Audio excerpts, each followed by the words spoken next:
ఆయనకు మంత్రులు కనిపించలేదట. గిట్లనే కబీర్ దాస్ మహారాజు పట్ట పగలి కందీల తీసుకొని చౌకలో పోతున్నాడు. పట్ట పగలి ఎండ నెత్తి మీద ఉన్నది, కందీల పట్టుకొని పోతున్నాడు.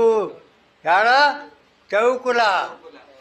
అది కింద తీసుకుంటూ పోతున్నాడు, కింద చూసుకుంటూ పోతున్నాడు. అరే మంది అందరూ అయితే అన్న బట్టి ఏమైంది ఈయనకు? అరే ఏం పోయింది మహారాజం ఇది? ఇంత పట్ట పగలు ఉన్నది, ఈ కందిల ఎలుగు దాన్ని ఉందట ఎక్కడ కొద్దిగా. ఇది ఏం పోయింది? లేన బట్టి మస్తు పోయింది. ఏం వస్తువు పోయింది? మనిషి పోయింది అంటున్నాడు. మనిషి పోయిండు?